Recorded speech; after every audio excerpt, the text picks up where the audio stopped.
Hi there, I'm Tom Chick. We're here in my dining room, and it's very, very late at night. It's almost midnight. It is almost no longer April 21st, 2020. See, I recorded the intro earlier today, but then I accidentally deleted it. So here it is, it's very late. I've been editing the actual playthrough of this game that I did earlier today. And then I realized, oh, I don't have the intro. So I crept back out here very quietly and I set up, and I don't know why I'm whispering because I live alone. But it's very late, so it feels appropriate. So sorry, I screwed up. I lost the intro. This is the post-recording intro, the postro. Now I played the game for this game for about 2-hour session of me playing this, narrating it, and I think what I'm going to do is split it into, you know what, we'll call it 3 acts for the next 3 days. So what you're about to see, once I pretend to go over the table, but I will have already done that earlier today and even played through 2 hours of the game, what you're about to see is the first third of my playthrough against Alpha-Moby, one of the basic supermassive computers. So let's tiptoe over there right now and start the game. Our supermassive computer opponent today is Alpha-Moby. She is actually one of the easier supermassive computers. If you don't count the silly tutorial supermassive computer, which you shouldn't, that doesn't count, she is the easiest supermassive computer. She'll bring out sparks at a fairly slow rate, but the thing about her sparks is that where they appear is fairly predictable. It will always, at the start of a hacker's turn, be at that hacker's location. So you can anticipate what she's doing, whereas most of the other supermassive computers roll dice to determine where their sparks appear. You can get some very nasty surprises. Alpha-Moby will do that during the last 2 cycles. But the first cycle, it's kind of a gimme. Actually, I think this, I don't want to jinx this playthrough, but I feel like Alpha-Moby is kind of a gimme herself. You would have a hard time losing this one. This is a good learning one. Once you've played the tutorial to see how the pieces move, you play Alpha-Moby to figure out the game. So basically this is baby mode, what I'm doing here today. My first countermeasure is access denied. And what access denied stipulates is that we've been shut out. So all of the supermassive computers tend to take some specific interest in the purple server, which is called Faith. For some reason, they like that. They gravitate towards it. They tend to have unique setups where they're all over Faith. And that's the case with Alpha-Moby. She puts a spark in each of the partitions in Faith. She puts a spark in each hacker's starting partition or access point. And what's going to happen during the first cycle is we have to set up a network of blue data nodes or data ports in 1 through 4 of the Faith server. Furthermore, based on the number of hackers that we're playing, in this case 2, that many of the earliest partitions, partitions 1 and 2, need to have at least 2 data nodes or a data port. So we've got to build up blue infrastructure along this little crescent down here. That's our goal. And actually, we don't have to, but the whole way that these countermeasure cards work is that they give us goals that if we fail, we tend to sort of get some sort of a setback applied to us. But if we succeed, we get some sort of benefit that will help us in the later countermeasures, in the later cycles. So since we need a blue network, I chose Tilda Sweet. She has more information commands than the other hackers. Because it's always a good idea to be able to fight viruses. I've brought along Oshinoro, who gets a +2 to all of his infection attempts. Personally, I prefer Magnet Hetty, whatever, the yellow deception hacker who makes it easier to modify sparks. because then she can turn sparks to her advantage, whereas he just gets rid of them. And frankly, I think that's kind of a minor balancing issue in the game. I'm not ready to go on record for any observations about balance that are in any way authoritative, but I do sort of feel like yellow is a way better way to go than red. So I've chosen red today, just maybe to challenge myself a little more. So starting with Tilda's suite, she's got plenty of green, a little blue, decent bit of red. We have here, this exotic software I will definitely get into play, but I think I'm going to let Oceanoro get that. So she will reveal focus. So I'm just going to go through the first few moves step by step so you guys get a sense for what's going on. She's going to do a shop action, meaning she wants a card from the Hack Shack. I reveal this card right here, which gives me 2 cognition commands, and I apply it towards this cost for Ginger Cool, which is 2 cognition commands. I take Ginger Cool, I put it in my hand, and now the cards that I revealed to kind of pay for, to apply to the cost of Ginger Cool, amongst the cards that I revealed, I must delete one of them, which means take it out of the game entirely. So I only revealed the 1 card, that is now gone. Oh shoot, I've already gotten ahead of myself. The very first thing that a hacker does on his or her turn against Alpha-Moby is a spark appears in your partition. All right, I am going to pay 2 information for movement, and I'm going to go 1 and carry this with me. And then this costs no movement, but I will go 2 there. I will now pay 2 cognition to shift this spark here. I will pay 3 destruction to upload a virus. And I will save Ginger Cool for next turn. You can always keep 1 card in your hand to carry over to the next turn. Only 1. You'll still draw 5 cards, but that means next turn you'll have 6 cards to play with. So I replenish her hand.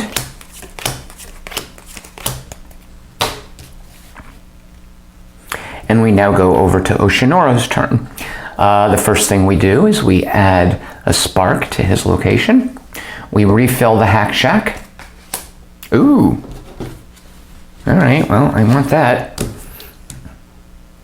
So I will reveal 1 destruction command to apply to the cost of the sidekick. I add the sidekick to my hand. Amongst the cards that I revealed, I have to delete 1. All right, I want this exotic software. So I'm going to need this movement. I will reveal these 2 cards here. These leadership can be anything. So I will have one of them be information and another one be destruction, meaning we have green, blue, yellow, and red. That applies to the cost of the exotic software. I will put it into my hand and I will delete this card. All right, so this has been revealed. I can still use it. All right, let's play the, do I want the item ship? No. Let's play this for 2 movement to go 1, 2, and carry that with us, that virus. Let's now play the sidekick to delete.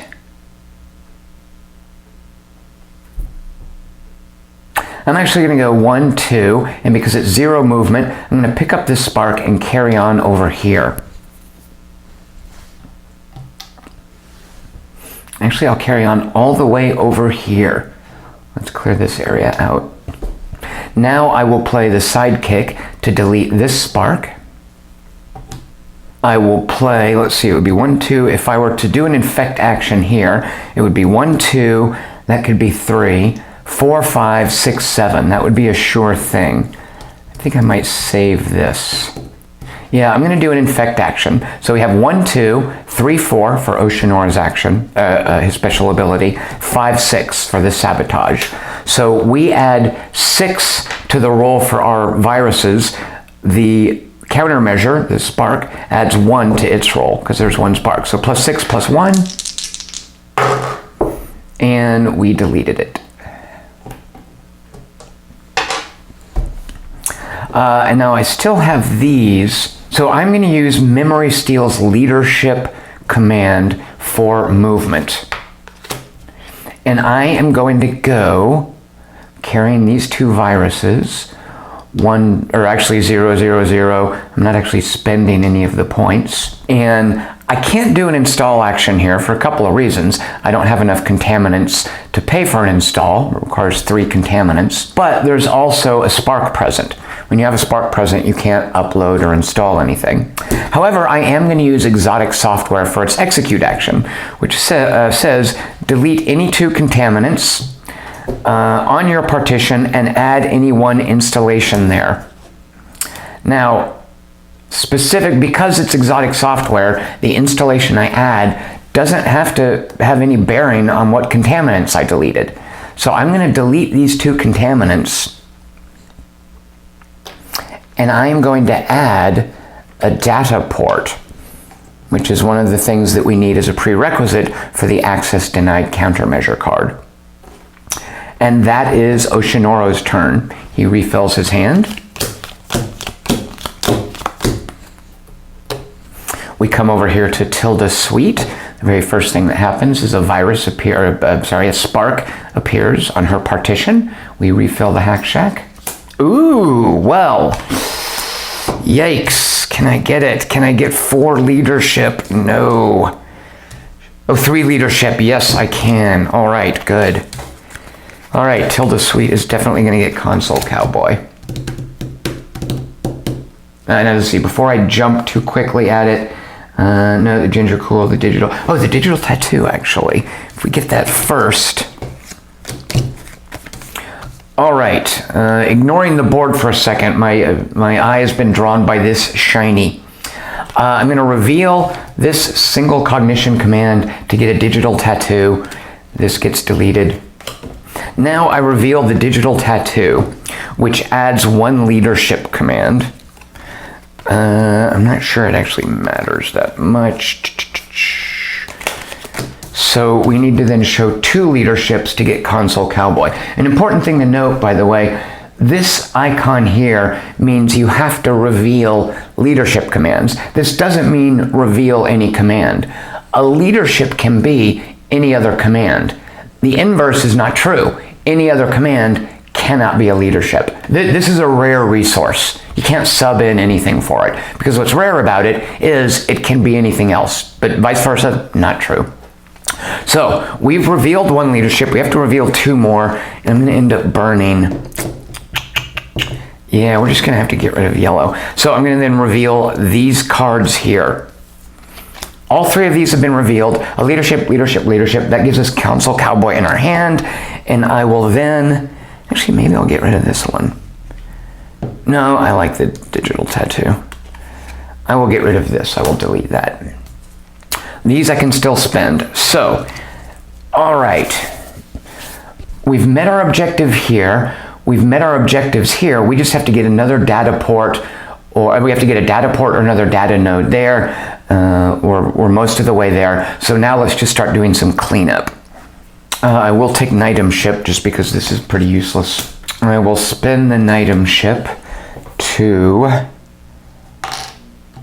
fly around, what am I even doing here, and bring the spark with me, because Tilda Suite can carry a spark. I will then use 2 shift actions. I only need 1 actually, but I will use 2. I'll just push that there. This is all terribly inefficient. Oh shoot, I've been forgetting about these. I'll use this for that 1 shift action. Now I will pay these 2 cognition and 2 leadership, one of them will be cognition, to bring an uplink, to install an uplink there. And I will use console cowboy to install a data node. And I will save this for my last turn.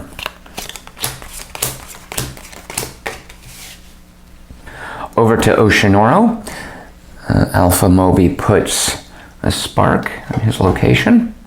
We refill the hack shack. That's good. Let's take this data shift. Let's take this overwrite interrupt, and then this emit EMP.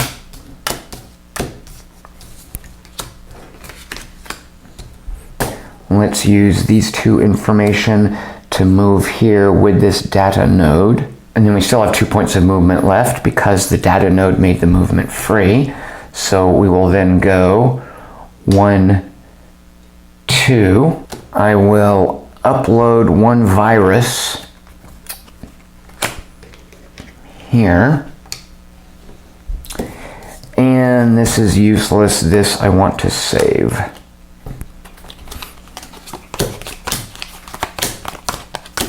Tilda Sweet's final turn. This is uploaded to Spark, or is added to her partition. Oops, that's not Tilda Sweet. We refill the Hack Shack. Aha, hello. Also very nice. Ooh, all right. Well, we want that dancing pig.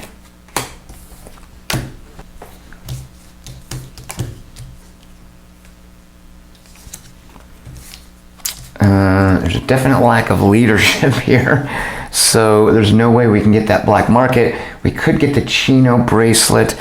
I don't know that I want to get rid of red. Yeah, let's do it. We're going to set it up. So we're going to get the Chino bracelet.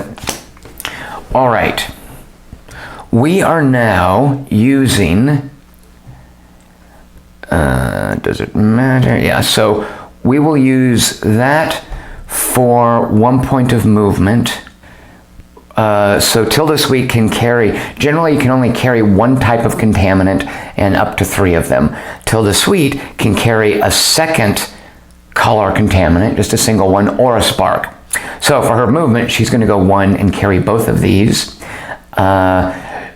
She can now move for free into places where there are data nodes. So she's going to go that and bring these. She is now going to pay this to install a data port.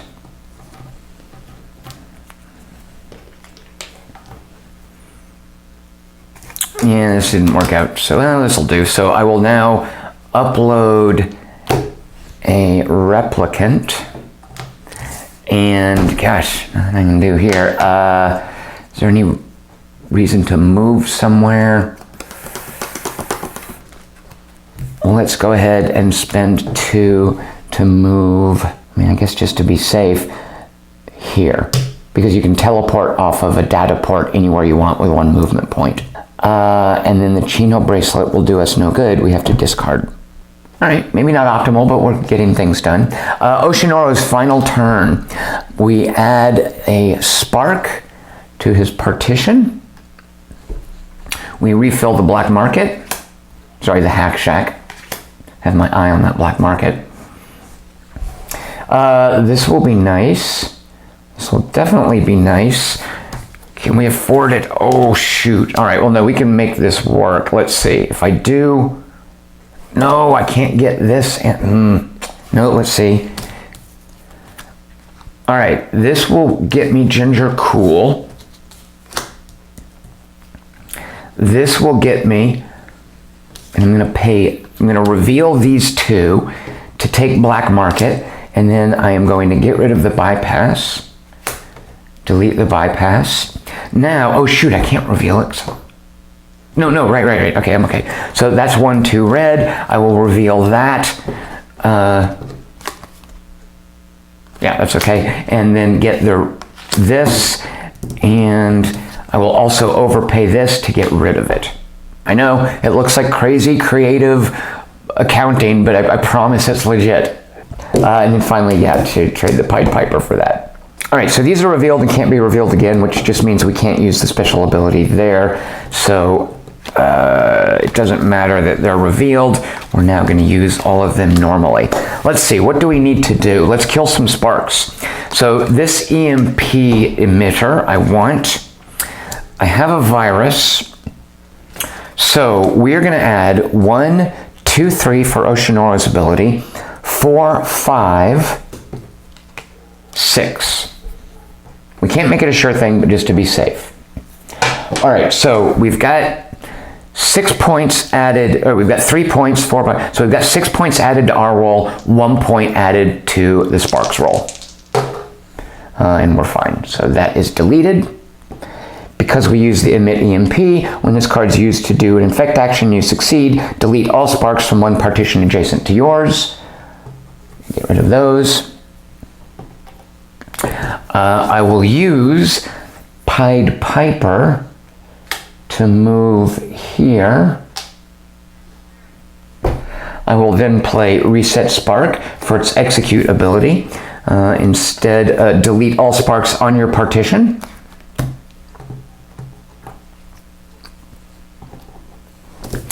And then I guess I'll just upload a replicant.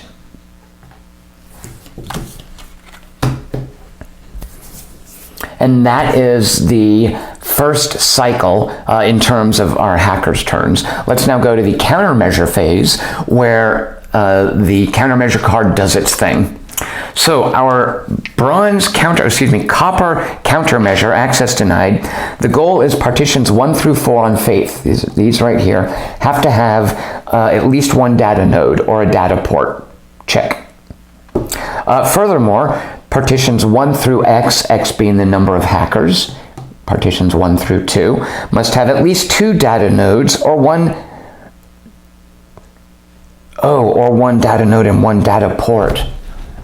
I read the card wrong. Is that right? They must each contain at least 2 data nodes or 1 data node and 1 data port.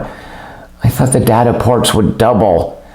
I mean, they would count as the data nodes. Dagnabbit. Well, you know what? That's my bad for not reading. We have failed. So we flip the card over to look at the fail condition. Add 1 spark to every partition on faith without a data node or data port. So that's this and this. If we had succeeded, add a data port and 1 virus on faith. All right. Now we are going to resolve these spark movement icons. On red, the highest numbered partition, all those sparks move down 1 number. So these go here and create a guardian. On yellow, the highest sparks move down 1 partition. On green, the same thing happens, and on blue, the same thing happens, but there are no sparks. Now, we failed, so this is a game about staying on the server while the supermassive computer deploys its countermeasures. We just have to stay alive through the end of the final cycle. If we succeed one of the countermeasure cards, one of the cycles, we get a little token that gives us 25 victory points. Finally, at the end of the game, we're going to get victory points based on how many of our installations are present and how many of the SMCs, sparks, and guardians we've kept off the board.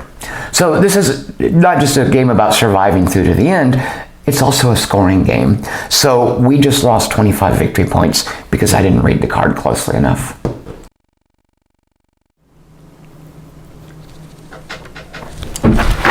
Oh, shoot a monkey. Ugh.